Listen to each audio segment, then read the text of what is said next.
Well, hi everybody. My name's Nick Anderson, and I'm the coach for the Cambridge Half Marathon.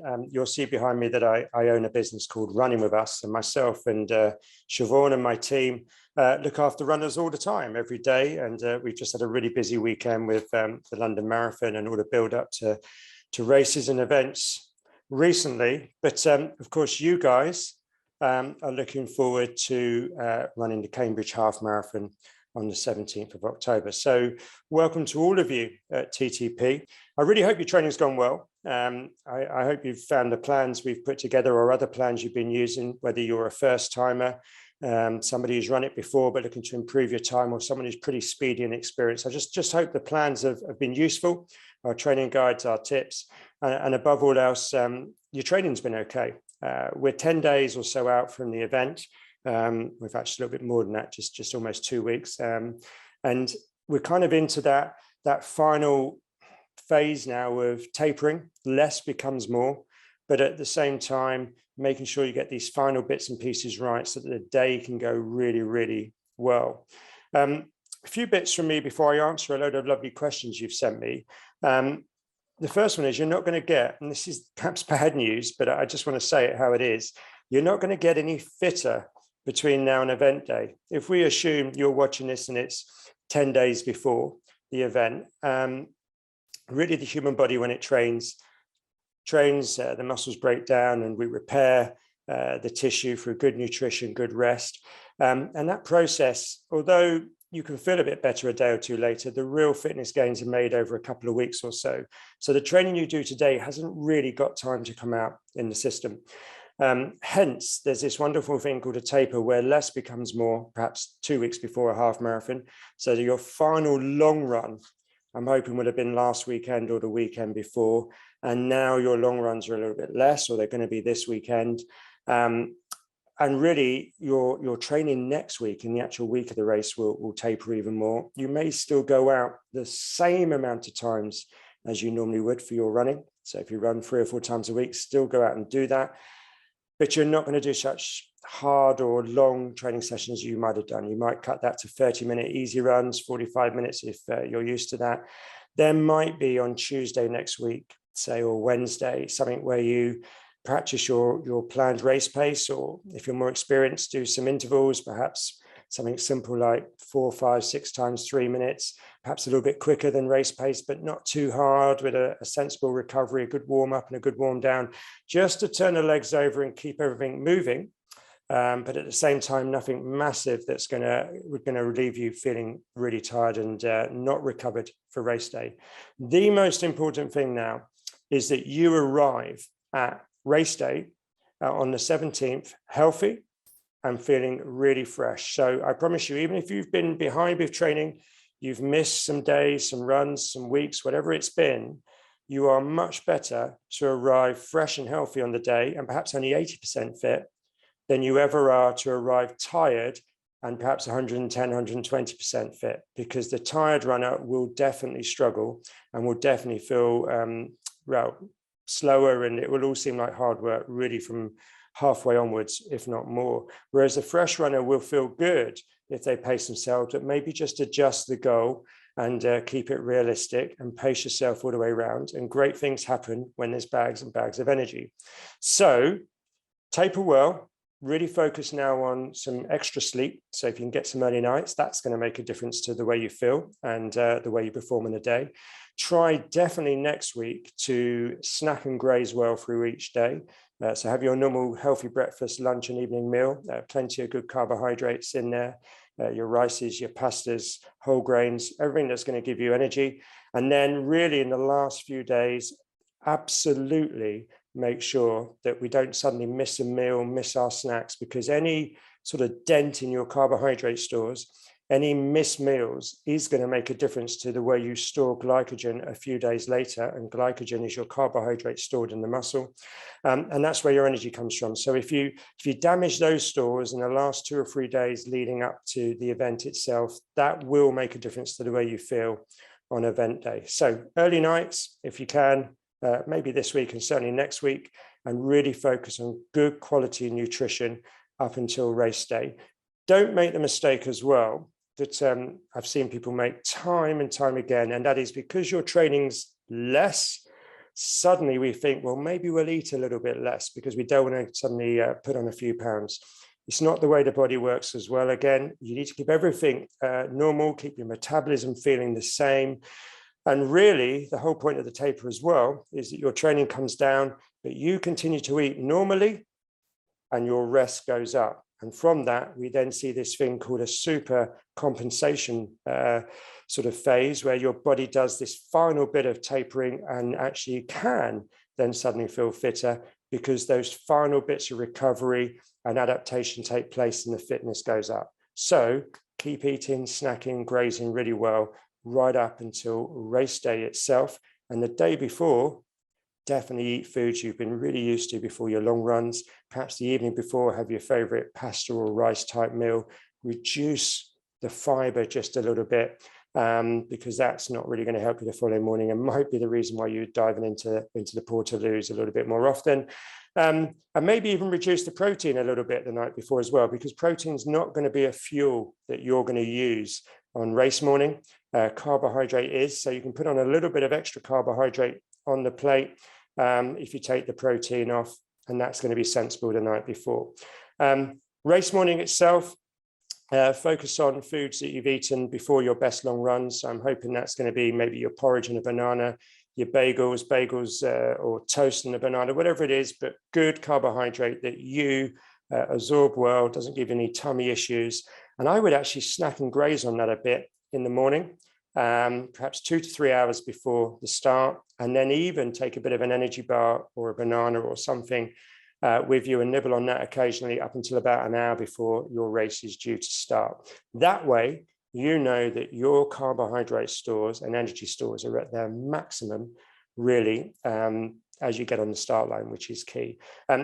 There's some great questions I'm going to answer, and some of them deal with hydration. So if you immediately think, well, he hasn't spoken here about drinks and gels, I'm going to. So just bear with me on that. But essentially, taper well. I hope your training goes well for the rest of this week. You may still have 1 or 2 good training runs to do because that's what's in our plans. And this weekend, the weekend before, probably no more than 60 to 75, 80 minutes at the most.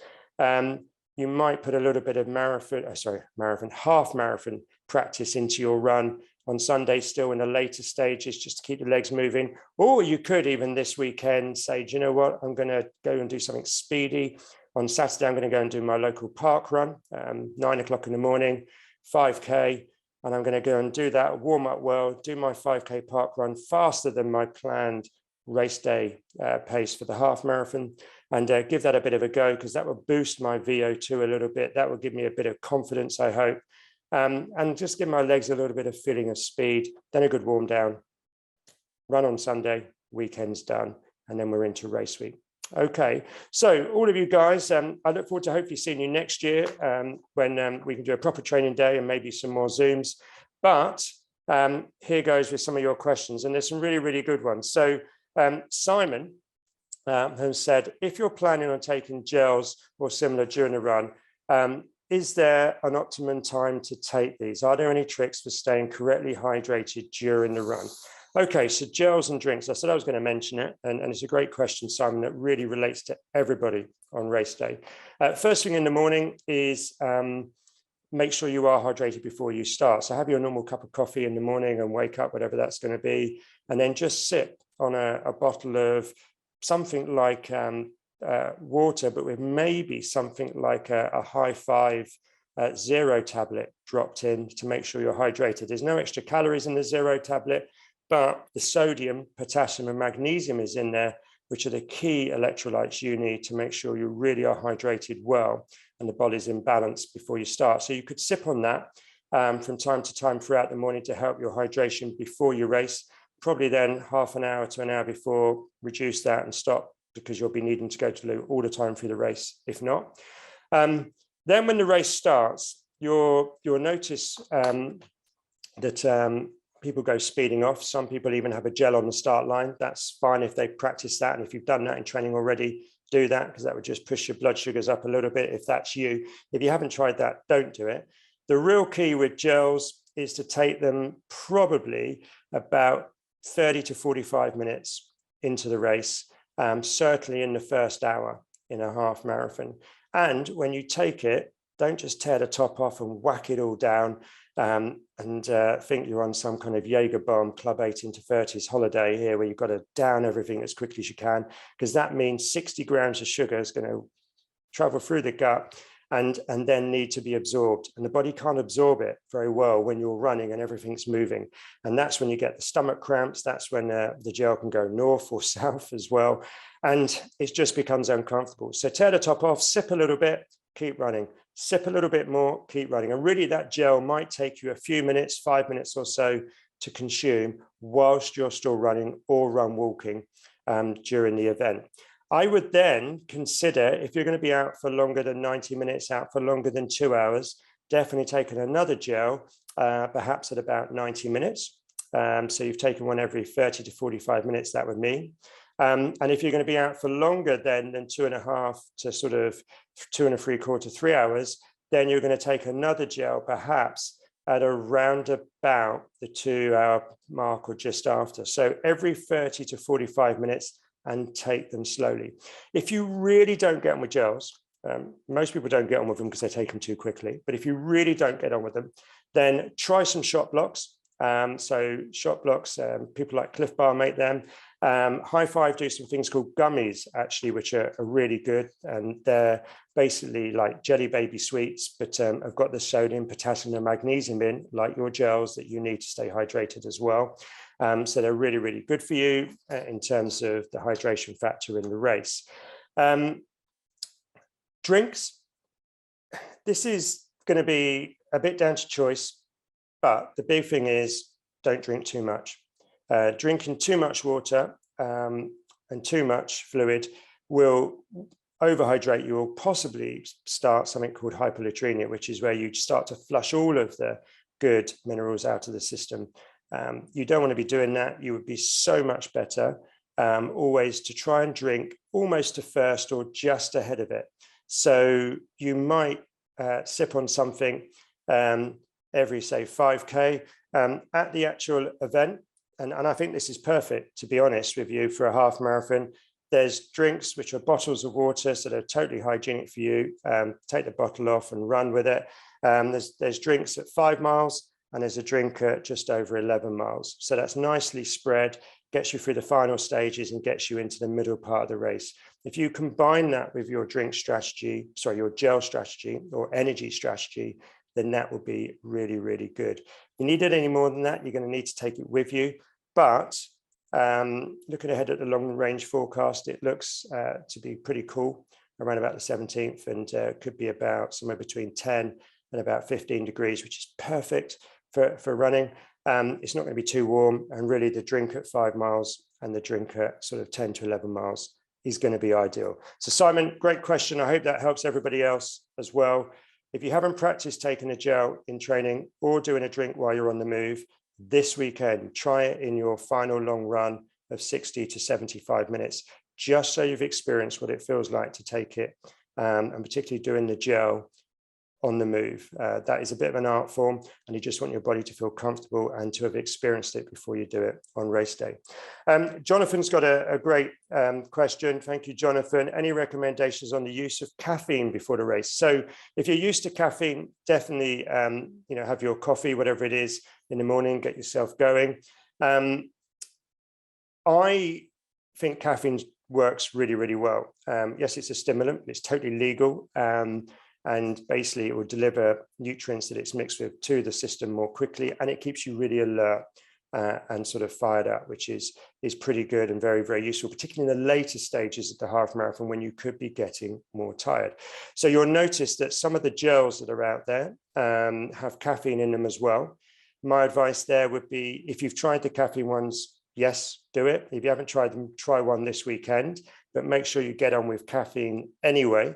In a half marathon, you could take a caffeine gel at the sort of perhaps, I would say, halfway mark, and then into the second half of the event. If you are planning to take 3 or 4 gels, I wouldn't do all of them as caffeine because that can be a bit too rich, a bit too much for the gut to process. maybe one or two what I would call normal gels early on, and then in the second half of the event, because you want everything to get into the system more quickly and you're getting more tired, that is when the caffeine type gels work really well. Now, there is also a bit of science behind caffeine before you start, even if you've practiced this, because caffeine is a stimulant and also it releases more trans fatty acids into the bloodstream. It can be a great way of releasing extra energy into the system for you and can just help you be more alert again on the start line. So if that's you, you might have a small cup of coffee or an espresso or whatever it's going to be 30 minutes to an hour before you actually start, or just sip on a bit of a caffeine gel before you start. But again, practice that. Some elite athletes do it, many don't. So do what is right for you, but make sure you've practiced it. But yes, if you get on with caffeine, caffeine definitely works. Okay. Another question was from Jonathan, I think, is warm-up tips for the day. Should we try to balance not wearing ourselves out beforehand or actually being warmed up? And I think this is a really good point. So, and I mean this politely as well, if you're looking to run the half marathon and you're pretty speedy, you're pretty experienced, I think you probably need to warm up. It might only be half a mile of easy running, maybe a little bit more, it depends. But you do need to get the body going because you're going to start at quite a quick pace. And also you're only going to be out for perhaps 90 minutes or just over. So you're not really in danger of running out of carbohydrate, particularly if you take a gel perhaps halfway around, which definitely means you've topped up and you're not going to run out of energy. The only thing against you on the day is going to be your own fitness and getting your pace right. If you're going to be out for nearer 2 hours and beyond, and let's be honest about this, most people will be, then you have got to consider your carbohydrate stores, because once you've been out for longer than 90 minutes plus, we start to deplete and then we can start to slow down because actually we're running out of energy. Hence, we take the gels because that helps to stop us from running out of energy. But I would still be looking to warm up less or even use the first couple of kilometers, first mile or so as your warm up. So you'll get into your pen, you'll be in waves, make sure you're in the right wave, in you go. And then once you start, use that first mile and be really, really cautious that you don't go ahead of your pace that you've planned and practiced in training. And at the same time, you really ease into it just to help the body warm up. And then really your aim is to arrive at perhaps 2 miles, 3 miles, and then be on your strategy. Because if you do that, you're saving energy, you're warming up sensibly, and I promise you in the second half of the event, you'll feel so much stronger, and actually you'll probably be able to pick up just a little bit more. But you're going to spend the first mile or so warming up, then you're going to promise yourself that the next 6, 7, 8 miles you're going to do are going to be right on the effort level or the pace that you've practiced. And then when you get to 8 or 9 miles in the half marathon, which is the business end of the half marathon, you're going to tell yourself, right, I've got a park run to do here to finish. And most of you would have done park runs or similar before. And that's the point when you start to then, if you feel good, pick it up and run a bit harder and squeeze it gently to get home. Or you just know that you've got to work harder to maintain the effort that you've already been at. So don't start too fast and don't do a big warm up if you're going to be out for sort of 2 hours or more. But I would warm up if you're going to be out and you're a bit more speedy and you're out around the 90-minute mark or outside that or even faster. Jonathan's also said, and in fact, it might be Alex, sorry, it's just the way my printer has worked here. I've been getting IT band pain recently. I'm trying to do a lot of strength work and stretching and rolling. But is there anything else that's specific that I should do to get rid of it? Okay, so the good news, hopefully, Alex, is that your longest runs are out of the way, and it is the long runs that tend to find the ITB out, okay? The ITB syndrome, which is iliotibial tract sort of irritation, it's that thin muscle from sort of up in the hip area, all the way down the side of the leg that inserts into the side and round to the front of the knee. And when it's tight, it can pull on the side of the knee or into the knee and actually be quite a sharp pain. Lots and lots of glute stretching. So you spit like a guitar. If you unlock the guitar here, things happen down here. So we want to loosen everything up by the glutes so that the knee doesn't get as tight or doesn't feel the pulling from the IT band. So please, lots and lots of stretching for the glutes. Go on the Running With Us website and look at all of our stretches for the glutes, the lower back. Really, really going to help you. Also have a look at our training guides that have been provided for the Cambridge Half Marathon and for TTP. If you haven't got them, we can get them to you. Lots of glute stretching, lots of lower back stretching, also hamstring stretching. And even though this isn't connected to the IT band, hip flexor stretching. So going onto one knee and stretching your hips out and also your lower abs. You'll see all of these stretches on our guide. That will reduce the tension that's created elsewhere from other muscles having to work too hard to compensate, which is what sometimes can happen to the ITB band. Now, your shoes. Your shoes need to be really supporting you well and very well cushioned. A lot of IT band problems happen when there's too much what we call overpronation and too much rolling in of the foot and the arch collapsing too much. So it's like a hypermobile foot, as we call it. And that movement and lack of control from the glutes being strong enough as well, then can cause a lot of IT problems. So consider using tape. So go on Rock Tape or KT Tape's websites, have a look at their videos on how to put the tape on for IT band issues. It really works. Lots of glute stretching. It's probably a bit late to do loads of glute strengthening exercises, but they are important and would be the way to avoid this in the future. Lots and lots as well of attention to your shoes now to make sure your shoes are supporting you well enough. Beyond there, stick to flat runs. Cambridge is pretty flat, so I'm assuming you're doing plenty of flat running if you live in the area. So stick to flatter runs. If it's really been sore, give it a couple of days off. Go on the cross trainer, cycle instead, swim. You'll keep your cardiovascular fitness, but promise you'll arrive at the start line with no pain and everything protected, because you're not going to get any fitter now. So let's protect what we've got. Okay, but great question. Claire, how should I manage the next 10 days if I completed the London Marathon on Sunday? There's always one.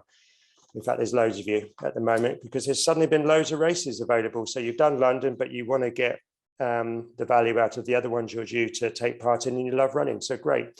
I would normally say after London, for most people, you need to take a week to 10 days off if you ran London as hard as you could and had a great day out, but it was pretty tough in the last 5 to 10 miles. I hope it went really well for you. I'm also hoping, as it's now Wednesday, you're walking around a bit better. Maybe you're a bit sore yesterday and Monday, but today's a bit better. I would actually, because you're going to do the half, get out and do some running. So some very easy, perhaps tomorrow and Saturday, an easy 30-minute run each day. You could on Sunday go out for a bit longer and do perhaps 45 to 60 minutes, but very easy again. Take Monday off. And then next Tuesday, perhaps try something a bit more speedy, something like 4 or 5 times 3 minutes at threshold effort, or a bit quicker than race pace, maybe your 5K, 10K effort even, just to get a bit of speed and sort of bite back into the legs, warm up well, warm down. Maybe a gentle run on Wednesday, Thursday off, gentle run on Friday or Saturday before the race, and you'll be ready. So you're not really getting any fitter. You're still putting in plenty of rest. Nothing that's too big that's going to suddenly make you overtired, but we're just easing out all of the tightness in the legs and at the same time just reminding your body about running. Then after the Cambridge half, if you do feel very tired the week or so after, I would actually be tempted to have a full week off completely. So you've had a proper break and then get back into some training if you really enjoy your training and you've got some other targets coming up, because at some stage you do need to have a proper sort of rest. But Claire, I hope that's okay, and tick over, do what I've said, keep moving, lots of stretching every day, maybe a couple of massages would be great as well, sports massages. And yes, just keep a little bit of strength going and a bit of foam rolling as well. So strength work, some foam rolling, all of those things can still happen because they're important. But again, promise you're going to line up at Cambridge feeling fresh. But you could run really, really well at Cambridge. And there's been many occasions when people a week or two after a marathon, if they've done a little bit, ticked over and felt good, then they have really good runs in their next race. But eventually they get tired later on. So after that race, maybe think about having a proper break because you do need it after all of that marathon training as well. Somebody has said to me, they haven't given their name, but how do I prevent blisters? So socks, really good socks. You can have the best running shoes in the world, but if your socks are 10 pairs for 99 pence from the market, it's not going to work. All right. So go to a proper running shop and get some really good ones. The sort of makes you want to look at, probably Belega, Stance, CEP or SEP, those kind of makes, or Hilly. They all specialize in making really good socks. There's other brands out there, so I apologize if I've not named them all, but those companies will make socks that are shaped anatomically to the shape of your foot. There may be one layer or two. I prefer one layer. And they're totally breathable, lightweight, and wick away all of the moisture from the foot. So a really good fitting sock will make the difference. If you're still getting blisters, are your shoes okay? Are the blisters around the arch? In which case, if they are, it's not perhaps, unfortunately, the right shoe for you. You may need to look at that. If you are getting blisters and it's been really hot on some of your runs, or you've been running on gravelly surfaces where you're creating more friction and heat, that would be the reason why the blisters are coming on. You might want to put some extra sort of skin on, which is something called Compeed. Get it from Boots or any good running shops, so COMPEED. It's basically pads, which are like extra layers of skin, and that could really help you to not get the blister problems, as well as your socks, as well as the shoes being the right shoes as well. Somebody else has said, it's my first half marathon, any tips? If it's your first half marathon, biggest tip I can give you, enjoy it. It's a run, just a run with thousands of people. It'll be the best long run you've done. You'll have a fantastic time with all the support out on the course. Yes, you're going to be nervous, but everybody will be, I promise you, and you're going to be great. But start and run at the speed of chat. If you can't chat to the person next to you really, really easily, you are running too fast, and it's going to hurt lots later on, and you don't need to go that fast. Let the speedy pros go off, and they've got times they're chasing. That's all okay. If it's your first one, you just want to cover the distance, either run walking or running all the way. Make sure you can chat to the person next to you easily, right from the start, right the way up until perhaps the last few miles. And then if you feel good and you think, gosh, I'm going to do this, this is great, boom, then you can pick it up a little bit. Don't go sprinting off, just pick it up a little bit and squeeze it all the way home. So do that. I've spoken about all of the nutrition and hydration tips that you need as well. But the biggest tip I can give you is get your pace right, manage your effort levels, be super patient on the day, and run at the speed of chat. What are your thoughts on running and walking the event? Okay, so running I've explained lots of here. You know your paces if you're chasing times, and you know perhaps if it's your first half marathon and you want to get round by running the whole way, run at the speed of chat. Okay, if you're newer to this and you're looking to do a run walk strategy, which is great, and many people do this, still have a strategy that's going to work for you on the day. Excuse me. So your run walk strategy is hopefully something you've practiced. Maybe it's going to be something as simple as a kilometer or a mile of easy running, a kilometer or a mile of brisk walking. It might be that you're going to alternate in different denominations. You've got it all mapped out.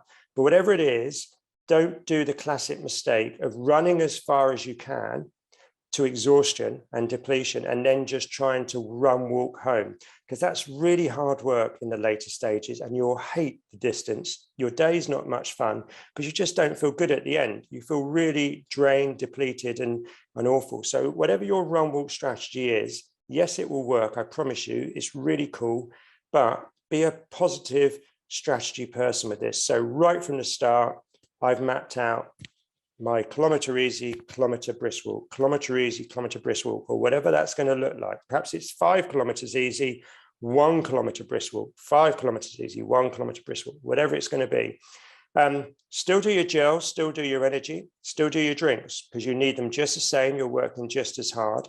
And a little thought for you, if you're worried about the time, the average finishing time at the London Marathon most years is around, or in fact, the most popular and busiest finishing time, I should say, is 5.5 hours.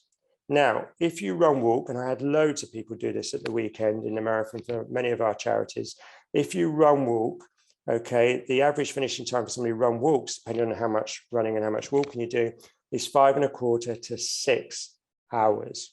Okay, so if you work that out with the half marathon, okay, you are still, I promise you, because it's less distance, going to be finishing somewhere, I bet you, between sort of 2.25, 2.5, 2.75, 3 hours. Okay, the cutoff at Cambridge is 3.5. You're going to be massively inside that, but don't stop at the drink stations. Don't stop and stand still.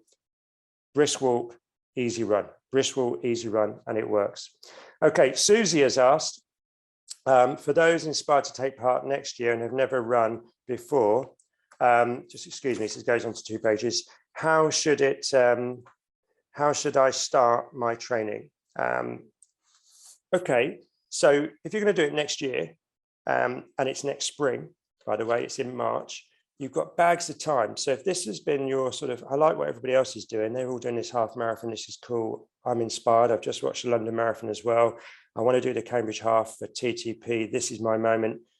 You've got between now and Christmas, I think, to become a runner and to get into a routine. You could pick up one of our walk run plans, beginners up to 5K plans.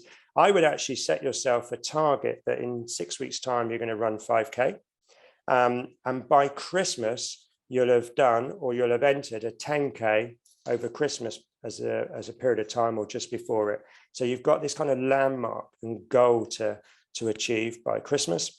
And then that means that in January, you'll arrive at January already able to run 5K, 10K, and that mountain of achieving the half marathon is totally achievable then with a good 8 to 12 weeks, preferably 12 weeks of training. So January, February, and the rest of March, you are then a half marathon runner in training. And you can follow our beginners plan or our walk run plan. And I promise you, we will get you home and you'll feel good. Try to go out frequently, 2-3 times a week, if you can. Every other day would be brilliant. So 1 or 2 runs during the week, perhaps a run at the weekend or 2 runs. That'd be really good. There's some great local running clubs in the Cambridge area or running groups you can join if you want company, particularly as it's going to be dark this winter and so on. So that would be really good and safe. Get all the right clothing, get the reflective clothing, have the warm running tights, the running jacket, the long sleeve top. So get a Christmas list together or get out there and get it sooner from the running shops in Cambridge. And above all else, get the right shoes. So don't just buy the ones that match your tights or your top. Get the ones which fit you the best, because you've gone into a running shop and they've watched you on the treadmill and they've said, yep, we can see you need a more cushioned shoe, or we can see you need a more supportive shoe. Base it on your foot plant and your biomechanics, get the right shoes, and then just build up slowly and get on the plan and enjoy it. Be great if you join the running world. We'd love to have you on board for next year. Adam has asked, it's my first half marathon. I have a goal to run a certain time in my head. Everybody does, Adam, I know. We all say we haven't got a time, and then we have. Is it realistic to shave 5 minutes off my PB due to the crowd being at the event? Okay, I think it is actually. It's a funny question in the sense that the crowd don't give you 5 minutes. But actually, in terms of support, it's an inspiring moment. You've started the run feeling fresh and healthy. There's actually loads of runners around you as well, which is in itself massively inspiring, because you've probably done a lot of your training on your own. Yes, I think it is possible for you to go faster on the day, but that doesn't mean you set off 5 minutes faster. Patience, build into it, then hit the pace you've trained at or the effort you've trained at, and do that until about 7, 8, 9 miles. When you've got to that point and it all feels good, yes, you're a bit tired, but you're still in control, then start to squeeze a bit, then squeeze a bit more. By then you're heading back into Cambridge anyway, and you're going to feel really, really good and feel really supported. And that's where you take the time off. So take the time off maybe in the second half of the race, be in control in the first half, and don't be ahead of schedule. Otherwise you can dig a hole and it can be a little bit too tough later on. So good luck, Adam. And I hope that really goes well for you. I've mentioned how not to start too fast, Adam, because I know it's one of your other questions here. So stick to your plan and build up into that first mile or so. You've also asked, what should I bring on the day? Well, yourself, your shoes, the right kit, Any kit you're going to hand in or leave behind so that you stay warm on the day.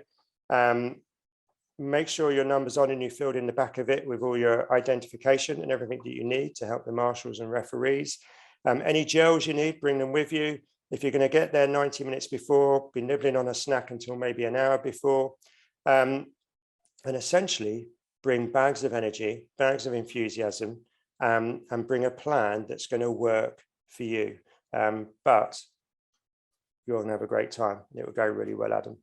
Okay, so look, it's been really good to speak to you all, guys. I hope that's been useful. It's always normal to be a bit nervous in this sort of week to 10 days, and there's lots of questions. If you're on Strava and you're busy looking at what everybody else is doing and then thinking you haven't done enough, stop it. Get off Strava, behave yourselves. If you're busy sort of thinking, well, I haven't done that run, I haven't done this, that's no good to you now because you can't change that. The only thing that matters now is getting the next 10 days right and not doing too much and doing enough to protect the fitness you've got. So I've given you loads of tips on that. My final tips for you all is at some stage over the next week, make yourself a cup of coffee, sit down and review what you have done and pick out the best 2 or 3 long runs you did, the best couple of training sessions that went well and you came in and you thought, God, that was good. That went pretty well. I'm really pleased with that. Remember those and bank them, because at 8, 9, 10 miles in a half marathon, when it's getting a bit tougher, you're going to need to draw on those and remind yourself that they're in the bank, the fitness is there, and you can do this. I would also dedicate probably each of the last 3 or 4 miles to somebody special. So if you're in mile 10, think about being in mile 10 only. Don't think about the next 3 or 4 miles you've got to do. Just think about mile 10 and dedicate that mile to somebody special in your lives, because you won't let them down. Mile 11, you move on, you tick it off. You do the same for somebody else. Mile 12, you move on, tick it off, do the same for someone else. And mile 13 is a celebration anyway, because you know you're going to do it. And it's just a brilliant finish at Cambridge. So if you've got any questions, info@runningwithus.com. We can always get back to you. A big thank you to Susie and the team for all of your help and support as well. And of course, we hope to do a live training day for you in the new year towards the 2022 event. You're going to have a great time on the 17th. Get there in good time, arrive fresh and healthy, and above all else, enjoy your running. Okay, guys, take care. Well done.